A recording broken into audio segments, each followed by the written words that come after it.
You guys having a good time?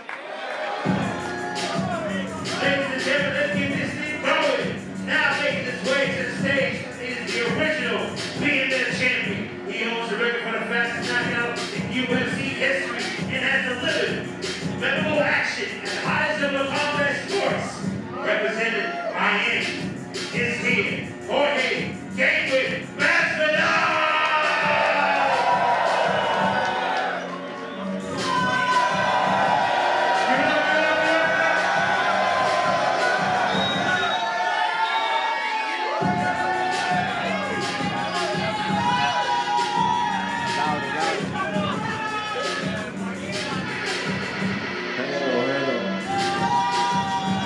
Can't hear you.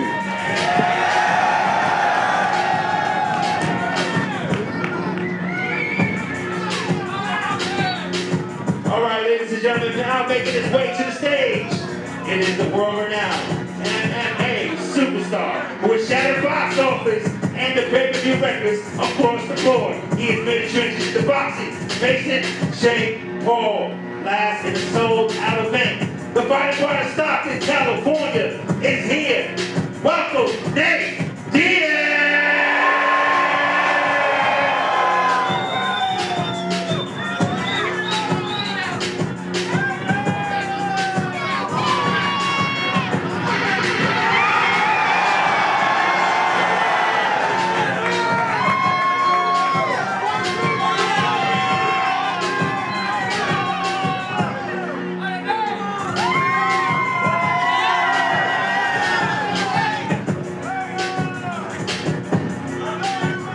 Your host for today is award-winning co-host of the Morning Combat and Combat Show Insider CBS Sports is here. Welcome, Brian Campbell! New York! How is it out there, folks? Times Square, welcome to the Palladium for stop number 2 on the coast-to-coast baddest store. 2 of the biggest names in terms of icons in combat sports history with some unfinished business as we continue to set the stage for Saturday, June 1st from the Kia Forum in Los Angeles and live on FanMio pay-per-view. It is Nate Diaz versus Jorge Masvidal. Part 2, last man standing. In a city so nice, we had to name it twice. How about a fight that was so good, but abruptly stopped the first time back in 2019? This time we're going to do it again in the boxing ring as they look to settle their rivalry in a 10-round light heavyweight pro bout. Woo! Woo! The pay-per-view can be purchased right now going to fanmio.com/PPV, and thousands have already join the pre-sale list to be there for this highly anticipated showdown in person. You can sign up for the pre-sale right now at fanmio.com/fight. And finally, tickets will go on sale to the general public this Thursday, April 18th, 10 a.m. Pacific time through Ticketmaster. And I wanted to shout out the man responsible for putting this together, the CEO of FanMio, Solomon Angle. As he's brought together 2 guys with more street cred than just about everybody in here combined, okay? Just about. I don't want to shout out anybody negatively out there, all right? But before we hear from these 2 main eventers, a couple fights have already been announced for this card. Going to be a 6-round lightweight bout matching Sean Garcia, the younger brother of 140-pound superstar Ryan Garcia, against Amado Vargas, the unbeaten son of former world champion Fernando Vargas. And the announced co-feature comes Saturday, June 1st. How about former UFC lightweight champion Anthony Showtime Pettis taking on the gentleman on my far right representing the Diaz camp in Stockton, California, riding a 5-fight boxing win streak after a decorated MMA career, Chris Avila. And Chris, Wanted to ask you first, you'll be taking on an iconic name in Showtime Pettis, but your transition from MMA to boxing after your last MMA fight in 2021, 5 straight victories. What does this fight mean to your boxing career here, June 1st against Anthony Pettis? It means a lot. I'm just building my resume right now, and I'm ready to represent my team and represent my city and do what I got to do and get my hand raised. Chris, speaking of that team, when you're representing the Nick Diaz Army, there's a reputation, there's a swagger that you've acquired here. What is it like, sparring, putting in the work next to an icon like Nate Diaz? It's cool, you know. We're from the same city, Stockton. It's cool. Thank you, Chris Avila. We certainly want to recognize the trainers and team members who will be here with both fighters as we get closer to this fight. From Team Masvidal, a veteran Las Vegas boxing trainer who has worked with the likes of Tyson Fury and so much more, Jorge Capetillo. And next to him, the striking coach at the world-famous ATT MMA gym in South Florida. He's been representing Jorge Masvidal for a very long time, Paulino Hernandez. And gentlemen, I want to start with you, Jorge Capetillo. Jorge Masvidal comes calling, looking to make this transition to boxing. So far, what have you liked about working with him that lets you know he can make this transition to go 10 rounds come June 1st? Well, first and foremost, I want to thank God to give us the opportunity to be in this position. Amen. And don't be rude when older men are talking, young lady. And, show some respect to your elders. It's great to have a BMF champion, a UFC champion, a warrior like Jorge Masvidal, you know, to have him in the gym with his work ethic, with his discipline, and his passion of boxing, man. That's one of the things that they give me the push to work with him, you know what I'm saying? And we all know what this man is capable to do in the octagon, and now it's going to be time to see this man what he's going to be capable to do and perform in June 1st in boxing. Thank you, Jorge. And Paulino, I see that BMF strap around your shoulder that Jorge Masvidal captured back in 2019 in the first fight.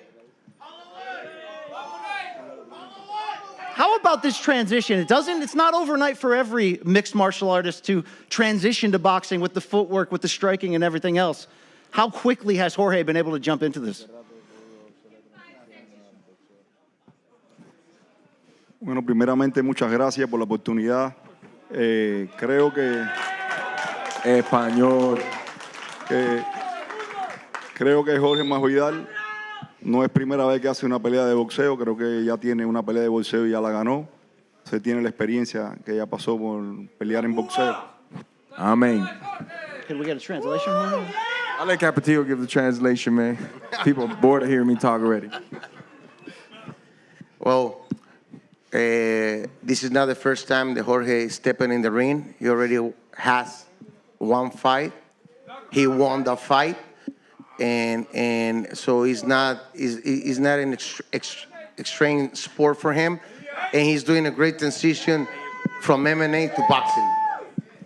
There you have it, Team Masvidal. And of course, in the corner of Nate Diaz, a veteran of Northern California pro boxing gyms for many decades, working with multiple title challengers, Richard Perez. And Coach, the two of you were just making Nate's professional boxing debut last summer against Jake Paul, went 10 hard rounds. What type of adjustments, improvements are you working on to prepare for Jorge Masvidal? We're always prepared. Yeah, we're always prepared. Yeah, Nate doesn't mess around. But there's times that, he might, get hurt, but he keeps coming. He works hard. He's dedicated. You'll see him in the fight. Thank you, Coach Perez. Now to start with the main eventers. Representing Miami, Started on YouTube in the backyards with the legend himself, Kimbo Slice. Went on to claim superstardom in 2019 by becoming the consensus MMA Fighter of the Year, delivering the quickest knockout in UFC history when he dang near beheaded Ben Askren. And you want action? How about a 3-time UFC Fight of the Night honoree, a 4-time Performance of the Night winner? How did you do it last fight? Represent! Better than your bitch ass, dude. Hey, where's that fool at? Bring that fool over here who's been popping off like that. Where your bitch ass at, man? You scared ass motherfucker. Shut your ass up already, man. Stop cutting off this guy while he's talking, man. I'm gonna have somebody go slap your ass, bro. Let this man do his job. At least be funny if you're gonna heckle, man. And as referenced, of course, by his coaching staff, 1-0 as a pro boxer, dating back to 2005 when you made your pro debut. Jorge Masvidal. Jorge, last April, you walked away from MMA. You retired. Your promotion, Gamebred Promotions, Gamebred Bare Knuckle MMA has taken off. But the phone call did come in to get you out of the bullpen, to get back up in there and get back into the fight game. What is it about this rematch and this fighter across from you, Nate Diaz, that you said, yeah, I'll do that. I'm not done yet? The money had something to do with it, of course, but I thank God that I'm blessed. I don't have to continue to compete for the money. You know, when the opportunity got shown and I got some of the opponents on the list, I definitely got excited, man. It's more for legacy at this point than anything else, you know. Nate was one of the names on the list, and they said that they were pretty sure that they could make that fight happen. Obviously, the small speculation that the fight, you know, got stopped early. Whatever, let's fucking find out. You know what I'm saying? Nate's done a lot of cool shit in his career, and I feel that he's one of the better fighters that come through in the UFC. And he also has, well, that's your opinion. I got mine, right? Nah, never, motherfucker. Never, motherfucker. So I'm just gonna get in there and do my job, man, and fucking get my hand raised and take his ass out, you know? He knows that. There's nothing personal on this side, but I signed up to fight, man. I didn't sign up to high five with nobody, take pictures of none of the motherfuckers in this game. I've only signed up for one thing, to be as brutal as I can, to set myself apart from the next man and bring a fat-ass paycheck to my home and my family. So fuck everybody in this bitch. There it is. Of course, across from Jorge Masvidal, come Saturday, June 1st. You just have to say it, right? The 209, Stockton, California. A man who was not motherfucking surprised at all when he stopped Conor McGregor in the first of 2 pay-per-view blockbusters in 2016 that made him a household name in combat sports circles and beyond. As we mentioned, made his first pro boxing debut, went 10 hard rounds with Jake Paul last summer, and has never been a stranger to the sweet science, having trained with so many world champions and sparring the likes of Andre Ward and many more. Nate Diaz. Nate, it's a simple question. You two fought 5 years ago in MMA. This rematch, though, in boxing. Why boxing and not MMA to do it for chapter 2 of this rivalry? This is part 1 because we're boxing. When we find MMA, it'll be part 2. So that's what we're working on right now. Coming out here to whoop that ass in the boxing.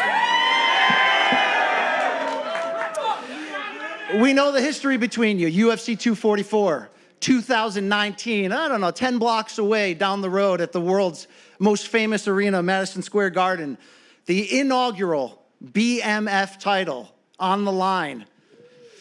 We learned a few things through 3 rounds, but a cut abruptly stopped the fight upon doctor's advice. Nate, the competitor in you, how difficult was that to be pulled from the fight, and how much has that motivated you throughout these 5 years to put yourself back into this position to get a second chance at Masvidal? Yeah, I knew I'd be here the whole time, so I knew the time would come. I just got back to it and did what I had to do as soon as I could, and I still feel I'm the fucking BMF in this whole bitch, the whole fight game. I'm gonna continue on until the end of time. That's my plan. Jorge, back to you 5 years ago on that November night, Dwayne "The Rock" Johnson putting the title around your waist. When you look back on that fight, what went down? What are your memories? Ass whooping. I'm fast, I'm explosive. I kick well. They say I got a record for kneeing people in the face, so, you know, I'm gonna fucking use it if it's MMA. Now it's boxing, so buddy don't have to worry about those things, but I also got these hands, you know, that are explosive as fuck, so. Nah, he's getting the whole buffet, man. Initially, after your victory, you said, look, we will run this back. Was there ever a doubt in your mind that the Chapter 2 wouldn't happen in some form, whether it's boxing, whether it's bare knuckle? I mean, heck, if you guys filled out Times Square, I'm sure it'd draw a crowd for if you want to do a trilogy after this fight. But did you always know you'd be back here a second time against this icon across from you? I didn't 100% believe that when he became a free agent, and then that's the only time I was like, maybe the rematch won't happen, you know, because I'm still signed to the UFC, so it's not like I just get up and leave, you know. Luckily, I got this deal that allowed me to fight 3 boxing matches, and he's the first one. There you go. There you go. If I'm being honest here, Jorge, there was a lot of respect between you the first time around. Something has changed. What specifically has changed? You know, I still respect him as a human being, as a person. I don't know what his training regimen is like, but I know how he's made his money in the sport, much like how I've made my money getting up early, working out, and we come from similar backgrounds. So I definitely got respect for him as a human being, as a competitor. But when it comes to fighting, I'm trying to fucking end motherfuckers, and I'm trying to end his ass just like the next man, you know? So there's no bad blood in my side. I know he wasn't happy with the results, and he said some things that didn't sit well with me, like calling me a coward and a quitter, which I've never quit in a fucking fight. Tell me the one time I've quit, cocksucker over there. The fuck out of here, funny guy. The fuck out of here, bro. I ain't never in my life quit. I ain't never in my life tapped. Ask other motherfuckers that got 50 fights if they tap. Never tapped in my life. All right? Yeah, I've gone to sleep, but because I didn't choose to tap, cocksucker. Them motherfuckers, man. These motherfuckers be getting slick out here, man. You catch me outside, man. Them big fucking mouths, bro. Pussy ass motherfuckers, man.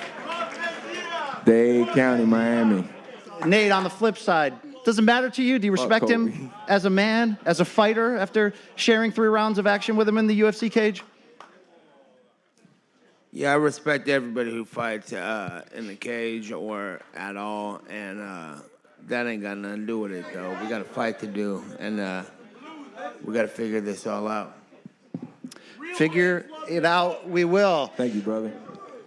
If there's a fight before the fight, sometimes it can happen at the negotiation table when the details get worked out, when we figure out who's the A side and the B side. Nate, was this an easy negotiation to get to this point, to get this fight on paper ahead of June 1st? Easy how, like... Did you get what you asked for? Yeah, I didn't ask for anything.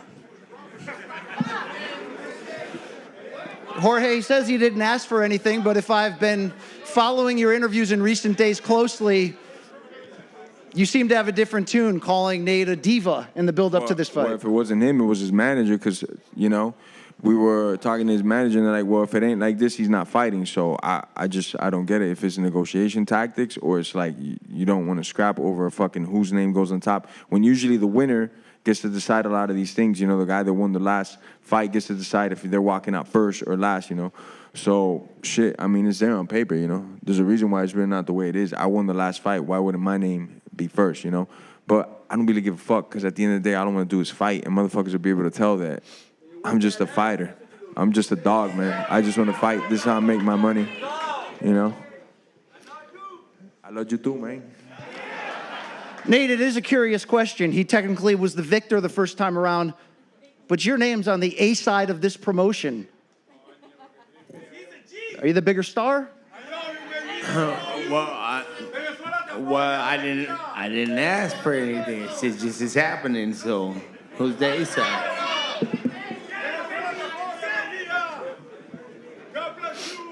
If I had a rematch recommendation, it would be for an MMA fight.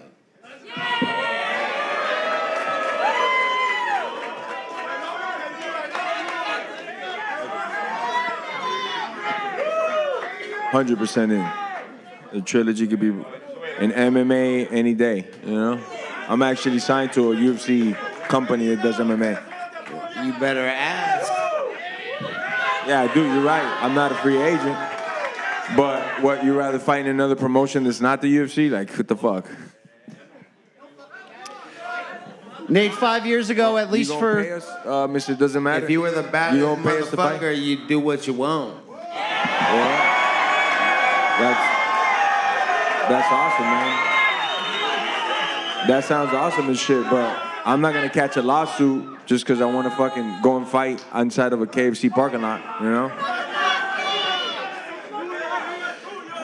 Nate, are any of his accusations true? You wouldn't fight in certain cities. It had to be your way?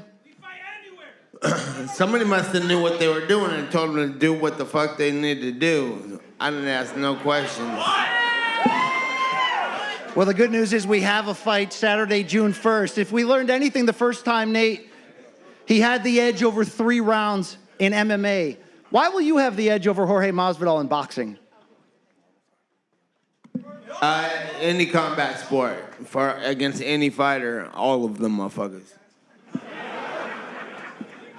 Jorge, the same question can go back to you. You referenced you did use kicks, knees. You used your full mixed martial arts arsenal the first time around. In this rematch, how do you stack up against Nate Diaz from a boxing standpoint? One, the main thing that counts is I'm a bigger dog. I don't give a fuck who's in front of me. I got more heart. I'm more dog. I'm going to go through more pain, more fatigue than any of these motherfuckers. And in particular in boxing, I got more hand speed. I got more hand speed. I got better head movement. And I'm more explosive. And I think that's what it's going to come down to, my speed and power. Nate, is it your birthday today, as the fans would be?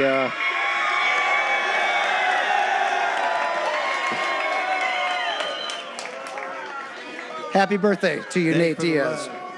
Thank you.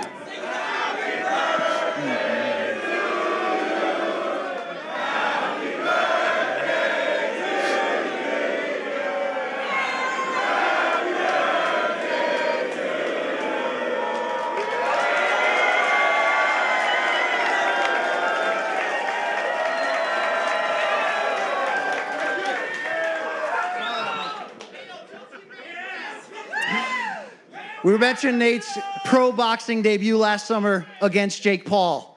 Lost a unanimous decision. Fuck Jake Paul. Jorge. Fuck Jake. Jake Paul, not the most popular name in this building. Wait, one more request. Can I get a fuck Joe nice Biden? to Jake Paul. Fuck Joe Biden. Fuck.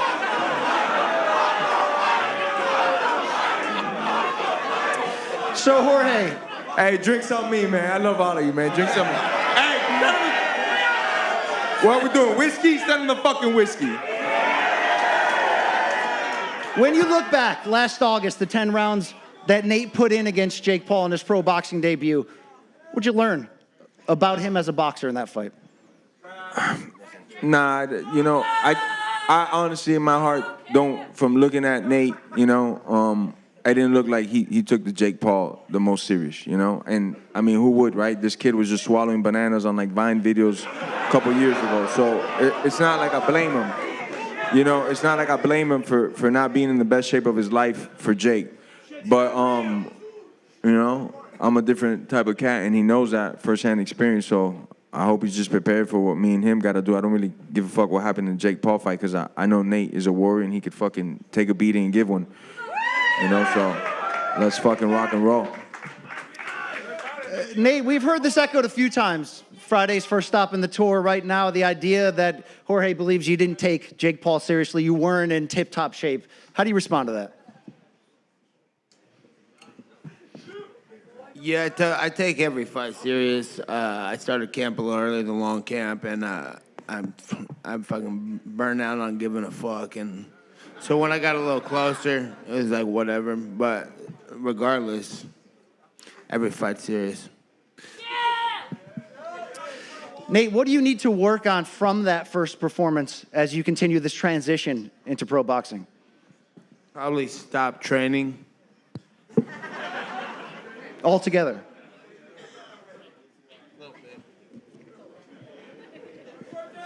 Coach Perez, slide that question back over to you. Put in 10 hard rounds. Is there anything you liked, you didn't like about that first performance? Well, we're working on this one right now. This is what we want to do. We want to work, and he's working really good. And one thing about Nathan, he can throw. When he's training good, he can throw. I mean, you can see it. You know, he threw the most punches in the UFC twice. Broke the record, so that says it all. Sure, for sure. Jorge, you would know this better than anybody. How would you describe the power from Nate Diaz? Look like she felt it. Ask her. I don't know. He's not the hardest hitter I done felt, you know? He's got like,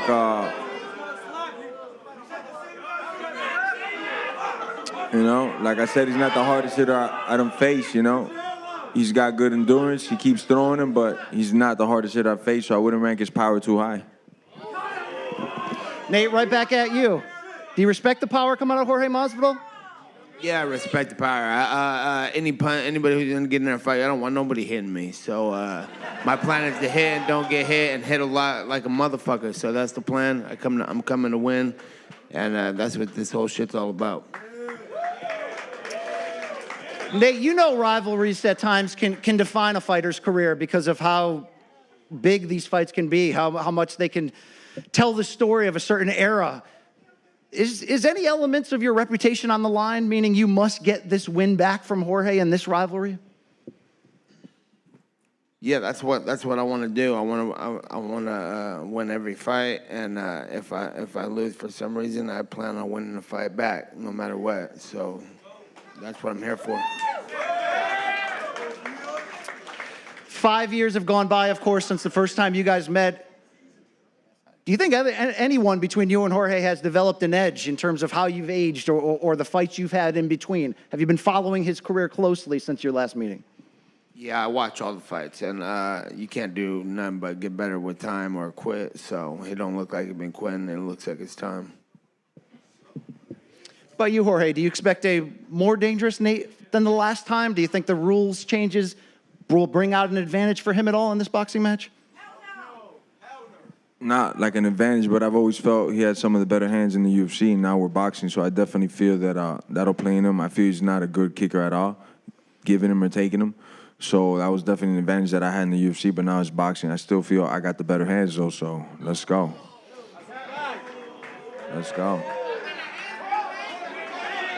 Huh? I can't hear the hecklers, man.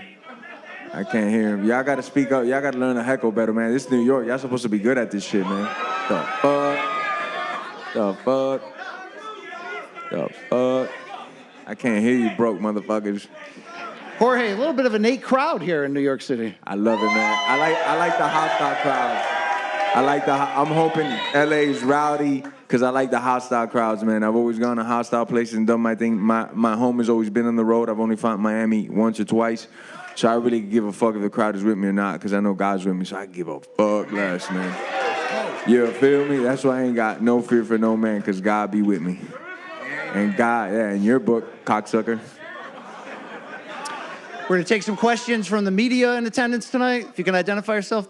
Radio Rahim from Seconds Out. First question, the BMF title was on the line last Saturday. We saw Holloway knock out Gaethje. Dana White said that was the biggest holy shit moment in UFC. Do you both agree that was the biggest holy shit moment in the UFC? He asked if the Max Holloway knockout was the greatest oh shit moment, like Dana White said, in UFC history. I'm going to make time, bro. What, you want to get some work in? Is that what you want to show? The knockout was great. I got you. I'll give you the work. Hey, where'd they get this guy from, man? Go ahead, Nate. What'd you say? Te vamos a traer a Las Vegas. Si quieres trabajar, te traemos a Las Vegas, ahí donde yo estoy. Aquí no vine a boxear, aquí yo vine a hacer conferencia, mi hermano. Jorge, do you believe that the Holloway knockout of Gaethje was the biggest holy shit moment in the UFC? Currently, at the time, yeah, man. That Max Holloway knockout was one of the most spectacular things I've seen in my life, period. Max, win or lose on that fight, is one of the greatest fighters in my book ever. And just for him to have 10 seconds on the clock left and gamble it up and be like, all right, let's go. Let's fucking throw everything to the side. I'm up 4 rounds on your ass, and I'm going to just gamble it up right here in these 10 seconds and then walk away with the buzzer beater. Like, he literally knocked him out with 0 seconds left on the clock. When they were showing the replay, it was showing 0, you know?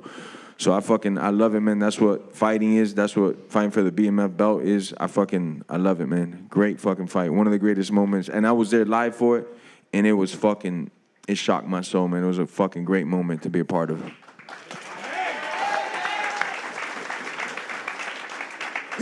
And lastly, I think it's fair to say that nobody here is going to pay to see you guys have a technical boxing match on June 1st. So Hell can you no. both commit to a toe-to-toe war, something like the Holloway-Gaethje last 10 seconds?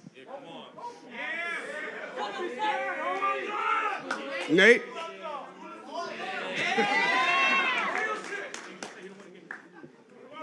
We got a thumbs up from Nate. Jorge, what's your response?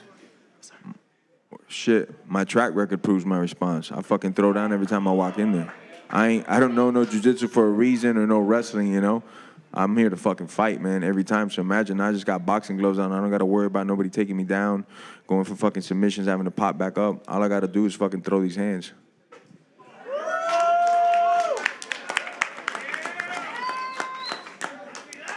Karabate with Ask the Experts. Question for Jorge Masvidal.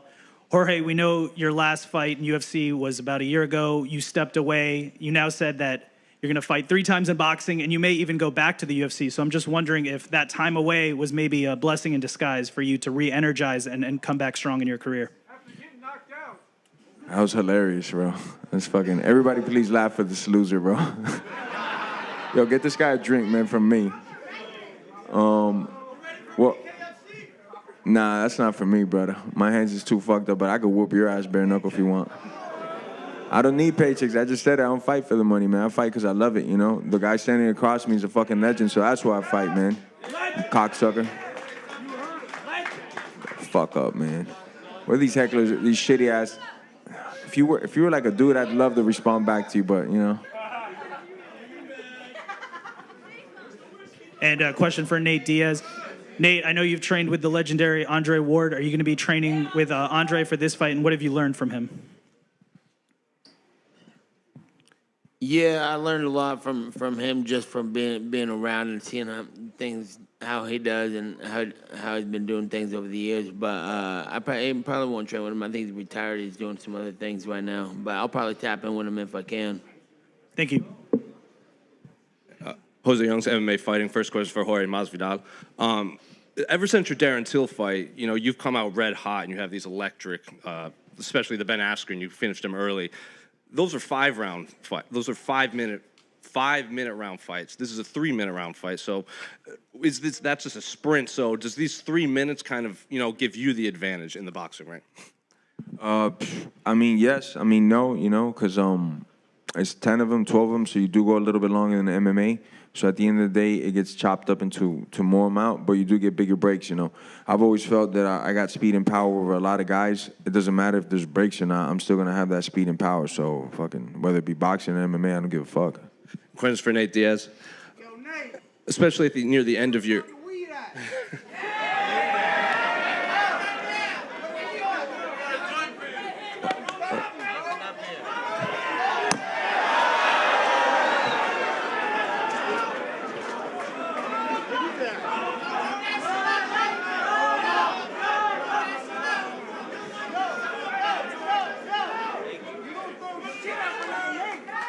Question for Nate. Hey, watch out. Thank you, though.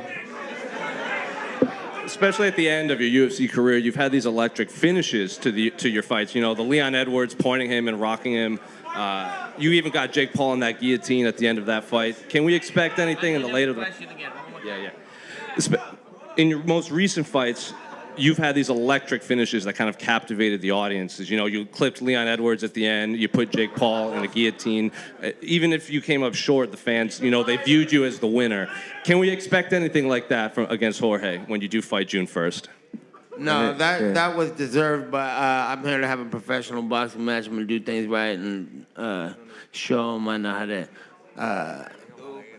box with the rules.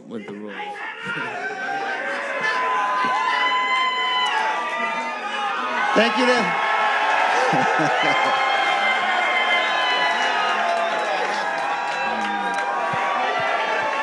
Saturday, June 1st, can't come fast enough. Part 2 of this classic rivalry, Last Man Standing. And a reminder, the Coast to Coast Baddest Tour will continue tomorrow, Wednesday night, 6:30 p.m. Eastern in Miami, before concluding Friday, Los Angeles, 6:30 p.m. Pacific time. Gentlemen, if we could face off to make stop 2 of this tour official. Yo, I want to give a shout out to my team, my partner Chris Avila. Been sparring with him for about 10 years now. This the man, this the baddest motherfucker right here. The baddest motherfucking coach right here, Richard Perez. You already know what's up. Hey, I brought my OG from back in the day, Richard Madonto, with me here to watch my back to make sure no one fucks with me. So love to the homies and the team. Peace.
New York City, let's give it up for these 2 warriors.